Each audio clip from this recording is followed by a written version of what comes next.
On September the 11th, the United States was attacked. We know from eyewitnesses that there were 2 aircrafts which struck at the Twin Towers in Lower Manhattan.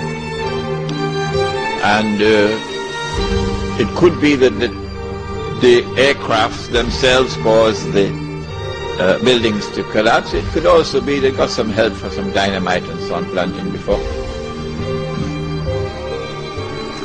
We know from eyewitnesses that there was a 3rd aircraft which crashed in Pennsylvania. America was attacked on September the 11th in circumstances which were absolutely suspicious. Who attacked America on September the 11th? And we have said that there is a massive cover-up on the part of the Bush administration. And we have anticipated that those who have information so far concealed will eventually release that information in order to embarrass the US government as part of a strategy to bring down America. And so CNN is going to be broadcasting it. And the New York Times is going to have a field day. And all those who control the media in the United States are now going to go to work to lavishly publish all of this information which demonstrates beyond doubt that the US administration was involved in a massive cover-up. Who attacked America on September the 11th? We used a method. We said, since we do not have the evidence which can be used in a court of law, let us look to see who has benefited. And when we use that method of analysis, we have come to the conclusion that the only beneficiary of the September 11th attack on America has been far and away the State of Israel.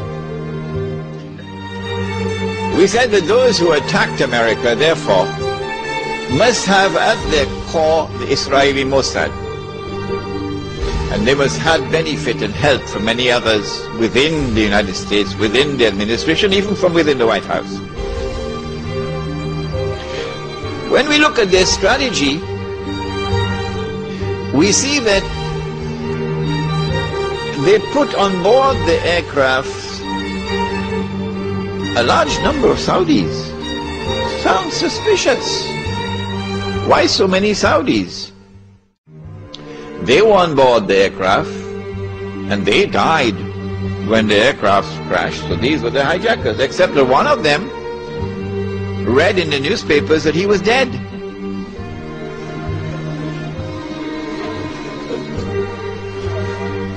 So he went to the Saudi government and he said to the Saudi government, "It seems to me as though I'm alive."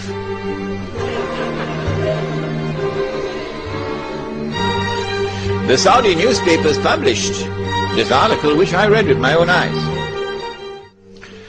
And in 1995, perhaps, he had reported both to the local police and to the Saudi embassy in the United States that someone had broken into his apartment and stolen his passport.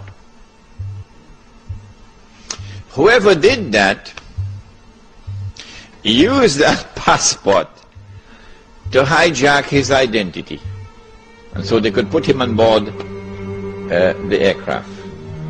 And so the planning for September the 11th, 2001 started many, many years before. I said to you last time I was here that the United States cannot attack Iraq until a particular moment arrives. And I gave you some homework. I ask you to think. Iraq does not pose any threat to the United States. It does not pose any threat to the State of Israel. The Israelis have to be digging and digging and digging for a strategy to be able to make Iraq look threatening. So now they're coming up with all kind of fancy theories about biological weapons and weapons of mass destruction and so on. It's just dust in the eye. Well, and if Israel does not pose any threat, why all of this hullabaloo, all of this shouting from the mountaintops about attacking Iraq? And who, in military strategy, which commander-in-chief, which country which is about to wage war, which country will announce for 1 year in advance, 2 years in advance, we're going to be attacking you? And then publish in the newspapers all kinds of alternative strategies, how to attack. It sounds suspicious. Sounds like the attack on Iraq is not for military purposes. Sounds like the attack on Iraq is for political purposes, so that political dividends might accrue from it. What are those political dividends? So too now you have this mysterious, mystifying, baffling relationship between the United States of America and the State of Israel.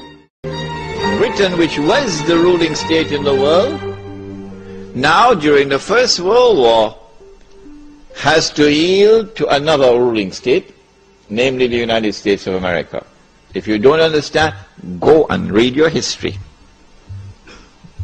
Now with September the 11th, the attack is now on the United States to bring down the United States as the ruling state in the world. But in the process of bringing it down, the United States have some very important work to do for Israel.